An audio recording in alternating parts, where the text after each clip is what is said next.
If your cat is scratching until it bleeds, losing Dull patches of fur and fur, constant or licking scratching the can make same any spot cat over and miserable. over until But the after skin 14 turns raw, days of daily fish I oil, need you to this coat stop is scrolling shiny, right now. thick, and healthy. Because what I'm about to show you in the next few minutes could be the difference between watching your cat suffer for months or fixing this in 14 days with something that's probably already sitting in your kitchen. My name is Dr. Boni Sangi. I've spent years treating cats just like yours, and I want to tell you something most owners never hear until it's too late. By the time you see your cat scratching constantly, the problem has usually been building under the skin for weeks. The scratching isn't the problem, it's the warning sign. And if you ignore it, here's what happens next. The skin becomes inflamed and cracked. Bacteria gets in through those tiny wounds your cat creates with its own claws. What started as a little dry patch behind the ear turns into a full-blown skin infection that requires antibiotics, steroid shots, and sometimes weeks of treatment that costs hundreds of dollars. I've seen cats end up in cones for a month because their owners thought, it's just a little itch, it'll go away. It doesn't go away, not on its own. Let me tell you about a cat named Mochi, because her story is the reason I started making these videos. Mochi's owner brought her in, convinced she just had dry winter skin. But when I looked closer, Mochi had been quietly battling inflamed, cracked skin along her spine for almost 2 months. She'd stopped jumping onto the couch. She'd stopped grooming normally. Her owner hadn't noticed any of it because Mochi never once cried out. That's the thing about cats. They don't announce their pain. They just slowly withdraw, and owners mistake withdrawal for getting older or being moody. It's neither. It's suffering in silence. So let's talk about why this is happening in the first place, because understanding the cause changes everything about how you treat it. Most owners assume it's fleas, and sure, fleas can cause itching. But here's what surprises almost every cat owner I talk to. The majority of chronic itching and scratching in cats has nothing to do with fleas at all. It's caused by something happening on the inside, specifically an imbalance in the fatty acids that keep your cat's skin barrier strong and hydrated. Think of your cat's skin like a brick wall. The skin cells are the bricks, and fatty acids are the mortar holding everything together, sealing in moisture and sealing out irritants, allergens, and bacteria. When your cat's diet lacks enough of the right fatty acids, specifically omega-3s, that mortar starts to crumble. The skin barrier weakens, moisture escapes, the skin dries out, cracks, becomes inflamed, and suddenly every little irritant in the environment, dust, pollen, even their own dry skin, sets off an itching response that won't stop. This is why so many cats with allergies never actually test positive for any specific allergen. Because the real issue isn't what they're allergic to. It's that their skin barrier is too weak to defend itself against anything. Now here's where it gets serious, so stay with me. When a cat is constantly scratching and biting at itself, it's not just uncomfortable. It's a sign their body is in a state of chronic inflammation. And chronic inflammation doesn't stay contained to the skin. Over time, it puts stress on the immune system. It disrupts sleep. It can lead to compulsive overgrooming, which causes bald patches, especially on the belly and inner legs. Some cats groom so obsessively, they develop a condition vets call psychogenic alopecia, where stress and itching feed into each other in a cycle that gets worse every single week it goes untreated. I want you to picture this for a second. Your cat, who used to sleep peacefully for hours, is now restless, waking up at 3 a.m. to chew at its fur, losing weight because it's spending energy scratching instead of resting, becoming irritable, maybe even avoiding being petted in certain spots because the skin is too sensitive and inflamed to touch. This is happening in homes right now, to owners who have no idea their cat is silently suffering because cats are masters at hiding pain and discomfort. It's a survival instinct left over from their wild ancestors. Showing weakness made them a target. So your cat won't cry out. It won't whimper like a dog would. It will just quietly scratch, quietly lose fur, quietly suffer, until one day you notice a bald patch and wonder how long it's actually been there. I've also seen cases go in a direction owners never expect. One owner told me her cat, a sweet orange tabby named Biscuit, had started avoiding the litter box and getting snappy when picked up. She assumed it was a behavior problem. It wasn't. Biscuit's skin had become so inflamed around his lower back and hips that any pressure near that area caused real pain. Once we treated the underlying skin issue, the behavior problem disappeared completely within 3 weeks. What looked like an attitude issue was actually a pain response the whole time. Let's talk for a moment about why some cats seem to develop this more than others. Because genetics and environment both play a bigger role than most owners realize. Certain breeds, like Sphynx cats, Devon Rex, and even some long-haired breeds like Persians, are naturally more prone to skin barrier issues because of their coat type and skin structure. But breed isn't the only factor. Indoor cats living in homes with central heating or air conditioning running constantly often have drier skin overall because that climate-controlled air pulls moisture out of everything in the house, including your cat's skin. Seasonal changes matter too.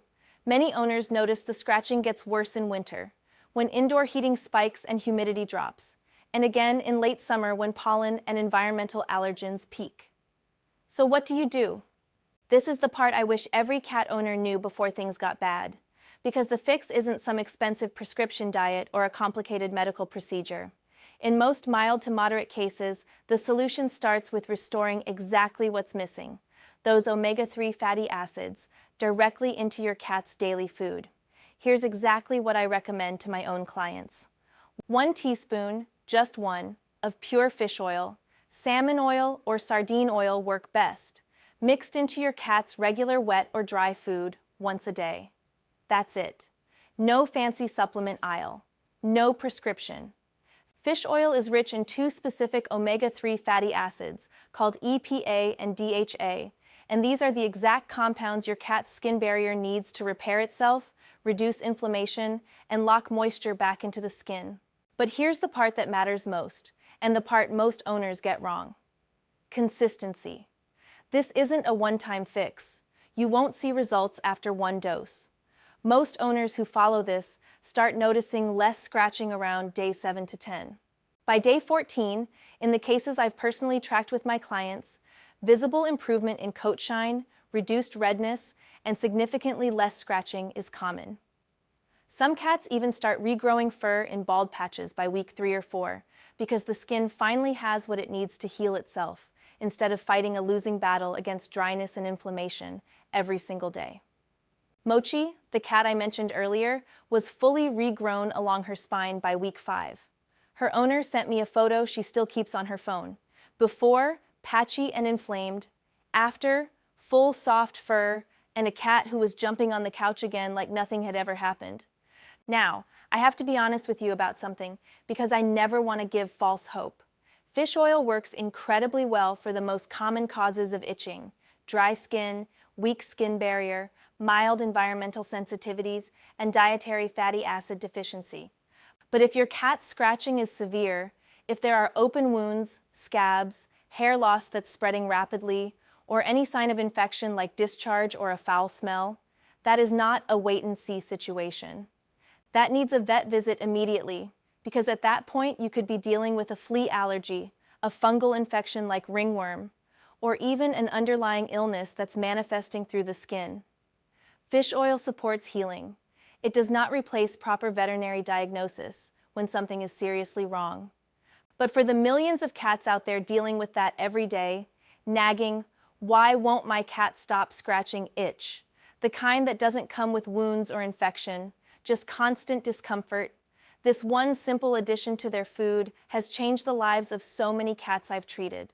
Owners come back to me weeks later telling me their cat is sleeping through the night again, playing again, letting them pet their belly again without flinching. There's one more thing I want to mention, because it makes a real difference, and almost nobody talks about it. Where you store the fish oil matters. Omega-3s break down quickly when exposed to heat and light, which means that bottle sitting on your kitchen counter under the window is losing its potency every single day. Keep it in the refrigerator, sealed tightly, and use it within the time frame listed on the bottle. A degraded fish oil supplement won't hurt your cat, but it also won't help much either, because the active compounds break down into something your cat's body simply can't use. I also want to address something I hear constantly. My cat won't eat food with oil mixed in. I understand that frustration completely. Cats can be incredibly stubborn about texture and smell. Here's the trick that's worked for almost every picky cat I've encountered. Start with half a teaspoon, not a full one. Mix thoroughly into a small amount of their favorite wet food, not the whole bowl. Let them associate it with a treat, not a forced addition to every meal. Once they're used to the taste and smell, you can gradually increase to the full teaspoon and mix it into their regular daily meals. A lot of owners also ask me whether dry food alone can provide enough omega-3s. Generally, no. Most commercial dry foods lose a significant amount of their natural fatty acid content during the high-heat manufacturing process. Even foods that list fish or salmon as an ingredient often don't contain enough active EPA and DHA left intact by the time the food reaches your cat's bowl. That's exactly why adding fresh fish oil separately makes such a noticeable difference. You're reintroducing exactly what processing removed. Now I want to clear up a few myths, because misinformation about cat skin issues spreads fast online, and some of it can actually delay your cat getting the help they need. Myth number 1. Indoor cats can't get skin allergies because they're not exposed to outdoor allergens. Completely false. Indoor allergens like dust mites, mold spores, and even certain fabrics or cleaning products can trigger the exact same itching response. Myth number 2. If there are no fleas, it's not a flea allergy. Also false. A cat can have a flea allergy reaction from a single bite, and by the time you check for fleas, the flea may already be gone, leaving you with all the symptoms and none of the evidence. Myth number 3. Cats grow out of skin sensitivities. Unfortunately, in most cases, the opposite is true. Without addressing the underlying skin barrier issue, sensitivities tend to get more reactive over time, not less. Let me also walk you through a quick checklist you can use today to assess how serious your cat's situation might be. Mild cases usually involve occasional scratching, slightly dry or flaky skin, and no visible wounds. These respond very well to the fish oil approach I just described. Moderate cases involve more frequent scratching, small bald patches, mild redness, and some over-grooming. These also respond well to fish oil, though it may take closer to 3 to 4 weeks for full improvement, and I'd recommend a vet check just to rule anything else out. Severe cases involve open sores, bleeding, scabbing, a strong odor, or your cat avoiding being touched in certain areas entirely. These need a vet visit before anything else, because there could be an active infection that needs antibiotics or anti-inflammatory treatment first. Now let me show you something that ties this all together, because this is the part that genuinely shocked me when I started researching it more deeply years ago. The skin is the largest organ in your cat's entire body. It's not just a covering. It's an active, living barrier between your cat and everything in the environment trying to harm them. When that barrier fails, it's not a small cosmetic issue. It's a breakdown in your cat's first line of defense against infection, parasites, and environmental toxins. Treating the itching isn't just about comfort. It's about protecting your cat's entire body from a much bigger cascade of problems that starts with something as small as dry, flaky skin. I've watched cats go from miserable, restless, constantly self-traumatizing animals to calm, affectionate, healthy cats again, simply because their owners understood what their body was actually asking for. Not punishment for scratching, not a cone to stop them physically, but the actual nutritional support their skin needed to heal itself the way it was designed to. Before we wrap up, let me answer a few of the most common questions I get about this. Can I use human fish oil capsules? Yes, as long as they're pure fish oil with no added flavorings, xylitol or other additives. Just puncture the capsule and squeeze the contents into the food. How long should I keep doing this? Indefinitely, as a daily addition, the same way you'd think of it as a daily vitamin, rather than a temporary medicine. Will this help hairballs too? Often yes. As a side benefit, better skin and coat health typically means less excessive shedding, which means fewer hairballs. What if my cat has kidney issues? Talk to your vet first before adding any supplement, since dosing should always be adjusted for cats with pre-existing conditions.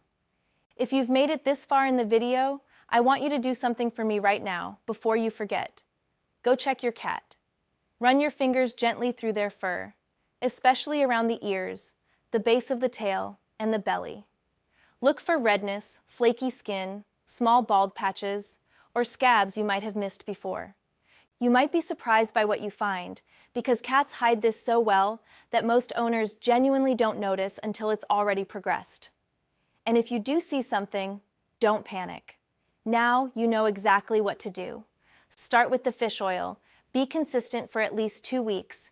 Keep an eye on whether things improve or get worse. And if it's severe or doesn't improve, get to your vet so we can rule out anything more serious underneath the surface.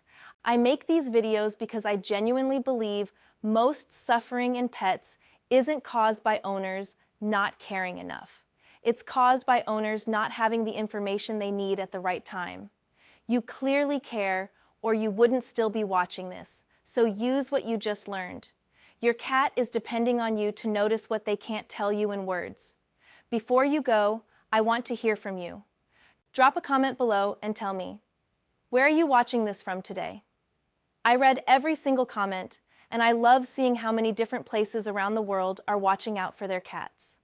And if your cat has dealt with scratching or skin issues before, share your story in the comments too. It might be exactly what another worried owner needs to read today. Take care of your cat. Watch them closely, and I'll see you in the next video.